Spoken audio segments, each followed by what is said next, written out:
Assalamualaikum dear friends, I welcome all of you. Welcome back to our YouTube channel J&K Ideal Academy. So friends, we have discussed about fundamental rights and we have completed that topic. दोस्तों आज हम बात करने जा रहे हैं हमारे lecture number 11 के बारे में जो है directive principles of state policy. This is also one of the most important topics as far as the J&K general knowledge is concerned. तो दोस्तों ये जो directive principles of state policy है ये एक्चुअली इंडिया के कॉन्स्टिट्यूशन का एक हिस्सा है और इसके बारे में आज हम जानने की कोशिश करेंगे. तो ये हमारा इस J&K जो general knowledge with special reference to J&K है इसका लेक्चर नंबर 11 रहेगा आज. तो स्टार्ट करने से पहले मेरी हर फ्रेंड से गुजारिश है कि जो फ्रेंड्स हमारी चैनल पर नए आए हैं वो हमारे चैनल को सब्सक्राइब करें और बेल आइकन दबाना ना भूलें. और दोस्तों J&K जीके की जैसे हमने बात की थी ई बुक की, तो कुछ मसरूफियात की वजह से वो अभी प्रिपेयर नहीं हो सकी, तो कुछ दिनों के बाद इंशाल्लाह वो प्रिपेयर हो जाएगी. तो दोस्तों आप पेशेंस रखिए, कुछ दिनों के बाद हम आपके सामने वो बुक लाने वाले हैं. तो दोस्तों चलिए हम स्टार्ट करते हैं आज का ये लेक्चर जिसका नाम है directive principles of state policy. Now let us first know about the source of directive principles of state policy. As we know that the Indian Constitution is a borrowed constitution. It has been borrowed from different constitutions of the world. So we can say that this directive principle of state policy, this is also one of the borrowed features of the Indian Constitution, and it has been borrowed from the Irish Constitution. That is the Constitution of Ireland. It is known as Irish Constitution. So the directive principles of state policy, this concept has been borrowed from this concept has its source in the Constitution of Ireland, and it was borrowed from that constitution and enumerated in part 4th of the Indian Constitution. वहां से जब इसको लाया गया, बोरो किया गया, तो फिर उसके बाद इंडिया के कॉन्स्टिट्यूशन के पार्ट 4th में इसको इंट्रोड्यूस किया गया. और मकसद क्या था in directive principles of state policy के इंप्लीमेंट करने का, इनकॉर्पोरेट करने का इंडियन कॉन्स्टिट्यूशन में. इस चीज का मकसद क्या था? इसका मकसद ये था कि इंडिया में एक वेलफेयर स्टेट एस्टैब्लिश हो. और वेलफेयर स्टेट जैसे कि हमको पता है कि वेलफेयर स्टेट एक ऐसा स्टेट होता है which works for the overall welfare of its citizens, of its subjects. वो होता है वेलफेयर स्टेट. और ये वेलफेयर स्टेट जो है, this is the central theme of all the directive principles of state policy. जो भी directive principles of state policy है उनका थीम जो है, उनका मेजर गोल जो है वो एक वेलफेयर स्टेट अचीव करना है, the establishment of a welfare state. Now let us try to understand what are these directive principles of state policy. They are defined as some basic principles. ये कुछ ऐसे उसूल होते हैं, कुछ ऐसे रूल्स होते हैं, कुछ ऐसी पॉलिसीज होती हैं, ठीक है, कुछ ऐसे प्रिंसिपल्स होते हैं जो एक स्टेट को डायरेक्ट करते हैं, इंस्ट्रक्शंस देते हैं, गाइडलाइंस देते हैं कि जब भी आप लॉज बनाओगे, जब भी आप पॉलिसीज बनाओगे, तो किन प्रिंसिपल्स को आप को फॉलो करना है. ठीक है, तो ये जो directive principles of state policy है, दीज आर एक्चुअली प्रिंसिपल्स. ये ऐसे उसूल हैं जो एक स्टेट को इंस्ट्रक्ट करते हैं, जो एक स्टेट को गाइडेंस करते हैं जब ये स्टेट अपनी लॉज एंड पॉलिसीज फ्रेम करता है. ठीक है, तो उस टाइम जो प्रिंसिपल्स ये स्टेट फॉलो करता है उन प्रिंसिपल्स को कहा जाता है directive principles of state policy. तो यहां पे भी नाम से भी हमें पता चलेगा कि directive principles of state policy क्या होता है. ठीक है, तो स्टेट जब अपनी पॉलिसी बनाता है, उस पॉलिसी को बनाते वक्त स्टेट किन प्रिंसिपल्स को मद्देनजर रखता है, उन प्रिंसिपल्स को कहा जाता है DPSP यानी directive principles of state policy. ये जो DPSPs हैं, directive principles of state policy, इनके बारे में डॉक्टर B.R. अम्बेडकर की क्या राय है? Doctor B.R. अम्बेडकर कहते हैं कि these are the novel features. Novel means new. These are new features in the Indian Constitution. These are very new features of the Indian Constitution. तो ये जो directive principles of state policy है, जैसे कि मैंने पहले ही बताया, these are guidelines, these are instructions which the state should follow when it prepares its policy or any law. But one thing must be kept in mind. एक चीज हमें जहन में रखनी चाहिए कि जब भी स्टेट कोई पॉलिसी या लॉ बनाता है तो ये तो चाहिए स्टेट को कि इन प्रिंसिपल्स को जहन में रखे, इन प्रिंसिपल्स को अंडर कंसिडरेशन रखे, but this is not necessary, the state is not bound to follow these features, these principles. State के लिए जरूरी नहीं है कि वो इन प्रिंसिपल्स को फॉलो करे, because these principles, these directive principles of state policy, they are non justiciable in nature, because they are non-justiciable, because they cannot be, their violation cannot be questioned in any court of law। तो जब भी ये violet हो जाएंगी, यानी जब इन principles पर कोई स्टेट अमल नहीं करता, तो फिर जब इंडिया मतलब जब अपनी पॉलिसीज बनाता है, लॉज बनाता है, तो इन प्रिंसिपल्स को फॉलो नहीं करता है, तो उस टाइम कोई भी ऐसा शख्स नहीं है जो कोर्ट में जा सकता है, कोर्ट में इसके लिए इसकी वायोलेशन के खिलाफ केस कर सकता है। ऐसा नहीं हो सकता। जैसा कि हमने फंडामेंटल राइट्स में पढ़ा था, वो जस्टिसेबल इन नेचर है, means their violation, if they are violated, then we can go to the court of law and we can get them enforced again, but this is not the case with directive principles of state policy। Here we have a contrary case, यहाँ पे इसका उल्टा है, ठीक है। यहाँ पे क्या है, जब अगर ये स्टेट जब अपनी पॉलिसीज या लॉज फ्रेम करता है, तो उस टाइम स्टेट अगर इन प्रिंसिपल्स को फॉलो ना भी करता है, देन इवन देन हमारे पास ये हक नहीं है, हमारे पास ये राइट नहीं है कि हम कोर्ट ऑफ लॉ में जाए, ठीक है। ये हम आगे आर्टिकल 37 में यही चीज पढ़ेंगे, ठीक है। And the part 4th of the Indian constitution consists of all the directive principles of state policy and it covers article 36 to 51। जैसा कि हमने डायरेक्ट फंडामेंटल राइट्स के बारे में पढ़ा था, पार्ट 3rd आर्टिकल 12 to 35, उसी तरह से पार्ट 4th आर्टिकल 36 to 51 ये हैं directive principles of state policy. ये हम एक एक चीज करके पढ़ेंगे, एक एक करके आर्टिकल सारे देखेंगे। आर्टिकल 36 में हमें पता है कि स्टेट को डिफाइन किया गया है और इसकी डेफिनेशन बिल्कुल वैसी ही है जैसे हमने पार्ट 3rd में आर्टिकल 12 में पढ़ी थी डेफिनेशन, ठीक है। उसमें कौन कौन सी चीजें हमने देखी थी, union government, union legislature, state government, state legislature and other organizations like ONGC, LIC, etc. So all those are considered as a part of state। तो वो जो डेफिनेशन हमने आर्टिकल 12 में पढ़ी थी, वही डेफिनेशन बिल्कुल आर्टिकल 36 में भी स्टेट की दी गई है, ठीक है। और आर्टिकल 37 में क्या कहा गया है, that directive principles of state policy, the nature of directive principles of state policy has been defined। It means that the nature of DPSPs is that they are non-justiciable। इनका नेचर क्या है, ये non justiciable है, ठीक है। तो अगर आपको एग्जाम में पूछा जाता है कि which of the following articles describes the nature of directive principles of state policy, तो आप सीधा लिखेंगे आर्टिकल 37, क्योंकि इसी आर्टिकल 37 में इनके नेचर को डिस्क्राइब किया गया है। And now Article 38 to 51 contain all the directive principles of state policy। तो ये जो पहले दो आर्टिकल्स हैं, 36 में स्टेट को डिफाइन किया गया, 37 में इनके नेचर को डिस्क्राइब किया गया। आर्टिकल 38 से हम देखेंगे कि कौन कौन से ये directive principles of state policy है, वो हम एक्सप्लेन करेंगे। तो इनको डिटेल में पढ़ने से पहले, आर्टिकल 38 से आगे जाने से पहले मैं थोड़ी सी एडिशनल इन्फॉर्मेशन आपके सामने रखना चाहता हूँ। ये जो हमने कहा अभी कि आयरलैंड के कॉन्स्टिट्यूशन से लाई गई ये directive principles of state policy, लेकिन आयरलैंड ने खुद कहाँ से लाई, आयरलैंड ने खुद ये स्पेनिश कॉन्स्टिट्यूशन से ये कंसेप्ट लाया, स्पेन के कॉन्स्टिट्यूशन से, ठीक है।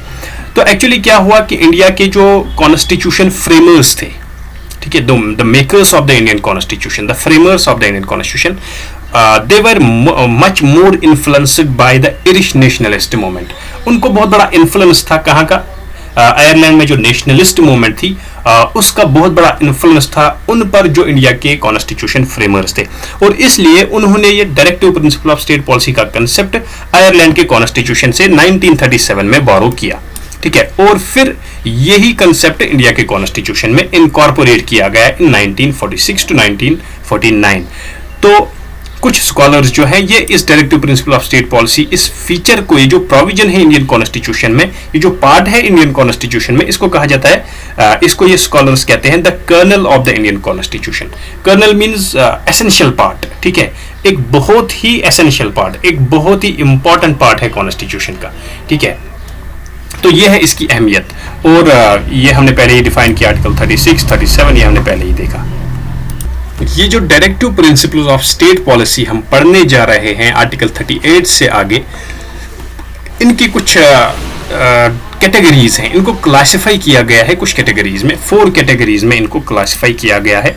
सबसे पहली कैटेगरी जो है वो है सोशलिस्ट प्रिंसिपल्स, ठीक है। सो we can say that the directive principles of state policy have been classified into 4 categories.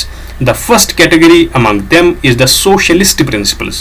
ये जो सारे principles हैं इनको 4 categories में divide किया गया है, और उनमें से जो पहली category है वो है socialist principles, and these socialist principles will study here. देखिए ये जो principles हैं socialist principles, they follow the ideology of socialism. Socialism क्या होता है? Socialism एक economic system होता है actually, where all the means of production, all the factors of production, they are controlled, owned and managed by the government. ठीक है, जहाँ पे सारे factors of production जो है, means of production जो है वो under the government control होंगे, तो उस system को कहा जाता है socialism. और ये जो सोशलिज्म है, ये सोशलिज्म का जो कंसेप्ट है, ये इंडिया ने एक्चुअली बोरो किया यूएसएसआर से, जो Union of Soviet Socialist Republic, because the first prime minister of India Rajiv Gandhi, Jawaharlal Nehru, the first prime minister of India Jawaharlal Nehru, he was very much influenced by the socialist ideology of USSR. उनको बहुत ही influence था USSR की socialist ideology से. तो फिर उन्होंने यही सिस्टम यहाँ पे भी इम्प्लीमेंट करने की ख्वाहिश की, और ये सिस्टम उन्होंने यहाँ पे इम्प्लीमेंट करवाया. तो ये प्रिंसिपल्स जो है सोशलिस्ट प्रिंसिपल्स, ये उसी बुनियाद पर है, ठीक है. और इसमें जो आर्टिकल्स इंक्लूड होते हैं वो है आर्टिकल 38, 39, 39A, 41, 42, 43, 43A एंड 47, ठीक है. कभी कभी आप देखेंगे कि फॉर एग्जांपल हमने आर्टिकल 38 की बात की, ये यहाँ पे सोशलिस्ट कैटेगरी में आया, सोशलिस्ट प्रिंसिपल्स में, यही आगे किसी और कैटेगरी में आएगा, क्योंकि इसके कुछ क्लासेस होंगे. एक क्लास तो एक कैटेगरी में आएगा, इसका दूसरा क्लास दूसरी कैटेगरी में भी आ सकता है, ठीक है. तो देखिए आर्टिकल 38 जो है इसकी बात पहले करेंगे. Article 38 talks about social, political and economic justice, ठीक है. तो सोशलिज्म में जो सबसे बड़ी बात होती है वो है जस्टिस, ठीक है. इसलिए आर्टिकल 38 को इसी कैटेगरी में रखा गया है, क्योंकि ये बात करता है social, political and economic justice की. And it directs the state should secure a social order which provides social, political and economic justice to all citizens. तो पहले ये बात करता है social, political and economic justice की, और स्टेट को डायरेक्ट करता है, स्टेट को इंस्ट्रक्ट करता है कि एक ऐसा सिस्टम आप बनाइए, एक ऐसा सोशल ऑर्डर आप एस्टैब्लिश कीजिए जहां पे सोशल, पॉलिटिकल और इकोनॉमिक जस्टिस प्रिवेल हो सके, ठीक है. इसी तरह से आर्टिकल 38 क्लॉज 2 है. It says that the state shall reduce the inequalities faced by the people on the grounds like income, status, facilities, opportunities. और जो people के बीच में गैप है, जो inequalities है इनके बीच में, उनको reduce किया जाए, ठीक है. जो इनकम के ग्राउंड्स पे, स्टेटस के ग्राउंड्स पे, फैसिलिटीज के ग्राउंड, अपॉर्चुनिटीज के ग्राउंड्स पे जो डिफरेंसेस हैं लोगों के बीच में, जो प्रिविलेजेस हैं, special privileges provided to some and not to others, they should be reduced. This gap should be mitigated. तो ये गैप जो है ये कम होनी चाहिए. ये आर्टिकल 38 क्लास 2 में हम पढ़ते हैं. सोशलिस्ट प्रिंसिपल्स के हवाले से आर्टिकल 39 जो है ये बहुत ही इंपॉर्टेंट है. It has a very great importance as far as these directive principles of state policy are concerned.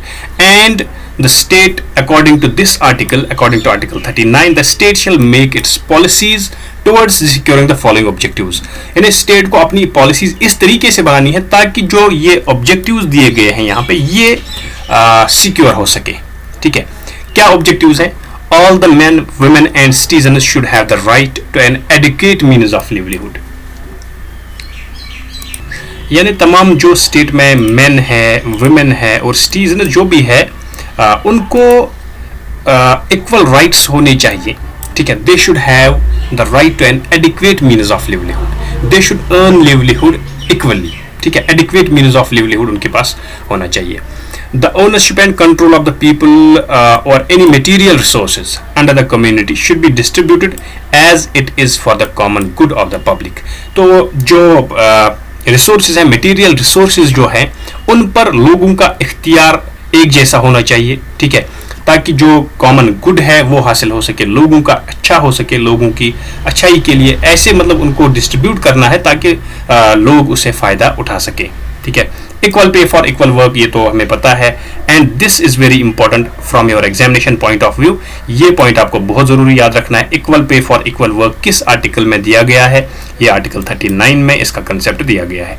And the health and strength possessed by any worker, men and women, and the tender age of children should not be abused, and the citizens should not be forced to enter and indulge into any occupation or profession which is not suitable for their age or strength। देखिए, जो health और strength है, for example workers हैं, labourers हैं, main हैं, women है, और जो छोटे छोटे बच्चे हैं, ठीक है, this should not B abused. यानी उनको ऐसे काम में नहीं लगाना है कि जैसे जिस तरीके से उनको उनकी सेहत पर असर पड़े। ठीक है, and citizen should not be forced to enter and indulge into any occupation और प्रोफेशन। ठीक है, और लोगों को ऐसे प्रोफेशन में फोर्स नहीं करना है, कंपेल नहीं करना है कि आपको ऐसा कुछ काम करना है जो आपकी एज के मुताबिक आप पर सूटेबल नहीं होता हो। ठीक है, या आपकी स्ट्रेंथ के मुताबिक आप पर सूटेबल ना होता हो। ठीक है, यानी आपके पास उतनी ताकत नहीं है, आपकी एज उतनी नहीं है, आपकी छोटी एज है, तो आपको फोर्स किया जाएगा नहीं, आपको वो काम करना है, ये काम करना है, तो वो स्टेट को ऐसे लॉज नहीं बनाने चाहिए, ऐसे पॉलिसीज नहीं बनानी चाहिए जो ये चीज़ें करते हों। ठीक है, यानी जिनसे ये एक्सपेक्ट नहीं किया जाता स्टेट से कि ये ऐसी पॉलिसीज फ्रेम करे। And children must be given enough opportunities and facilities so that they develop in a healthy manner। ठीक है, चिल्ड्रन को ऐसी अपॉर्चुनिटीज प्रोवाइड करनी है ताकि वो एक हेल्थी मैनर में डेवलप हो सके, ग्रो हो सके, and in such conditions where their freedom and dignity including the fact of that their childhood and youth remain protected. यानी उनको एक ऐसी कंडीशंस प्रोवाइड करनी है ताकि वो फ्री हो सके, फ्रीली अपना चाइल्डहुड गुजार सके, इज्जत के साथ, ठीक है, अपना चाइल्डहुड गुजार सकें, including the fact that their childhood and youth remain protected. उनके चाइल्डहुड और जवानी पर कोई असर नहीं पड़ना चाहिए, ऐसे कंडीशंस उनको प्रोवाइड करने हैं। Against any form of exploitation, यानी वो किसी तरीके से एक्सप्लॉइट ना हो, उनका बचपन जो है, उनकी जवानी जो है, वो किसी तरीके से एक्सप्लॉइट ना हो। And against any sort of moral and material abandonment. ठीक है, तो किसी भी तरीके से मॉरली या मटेरियली उनको डिमोरलाइज नहीं करना है, उनको तर्क नहीं, अबंडन नहीं करना है, किसी भी तरीके से छोड़ नहीं देना है। यानी स्टेट की ये जिम्मेदारी है कि बच्चों और जवानों की उनका जो बचपन है, जवानी है, तो उसको प्रोटेक्ट करना, उनको ऐसी कंडीशंस प्रोवाइड करना ताकि वो अपनी ज़िंदगी इज्जत के साथ गुजार सके, फ्रीडम के साथ गुजार सके। ये भी स्टेट के लिए एक डायरेक्टिव प्रिंसिपल है जो अपनी पॉलिसीज फ्रेम करते वक्त उसको अंडर कंसिडरेशन रखनी चाहिए। आर्टिकल 39 ए की अगर हम बात करें, article 39 A talks about free legal aid. ठीक है, फ्री लीगल एड प्रोवाइड करना चाहिए हर किसी को।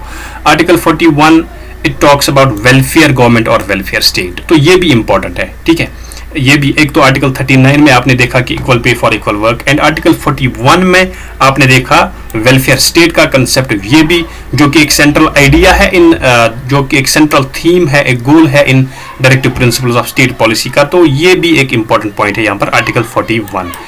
Article 42 talks about securing just and humane work and maternity relief. इन्हें ऐसा काम देना चाहिए लोगों को जो ह्यूमेन हो, ठीक है, जो इंसानियत के तकाजों के मुताबिक हो, यानी कोई ऐसा काम नहीं करवाना है लोगों से जो इंसानियत के खिलाफ हो। ठीक है, और मैटरनिटी रिलीफ यानी जो मैटरनिटी यानी जो प्रेग्नेंट लेडीज होती हैं उनके लिए रिलीफ सेंटर्स कायम करना, ये ऐसी कंडीशंस प्रोवाइड करना जिसकी वजह से उनको रिलीफ मिले। ठीक है, article 43 it talks about fair wages and a decent standard of life. यानी लेबरर्स जो है, फॉर एग्जांपल एम्प्लॉइज हैं, उनको ऐसे वेजेस होने चाहिए जो जायज़ हो, ज़्यादा कम भी नहीं रखने चाहिए ताकि उनका जो लिवलीहुड वो अच्छी तरह से चल सके और standard decent standard of life उनको प्रोवाइड हो। Article 47 it talks about nutrition, standard of living and public health. इसके बाद हम बात करेंगे गांधीयन प्रिंसिपल्स की। ठीक है, तो सोशलिस्ट प्रिंसिपल्स हमने देखा, अब बात करेंगे गांधीयन प्रिंसिपल्स की।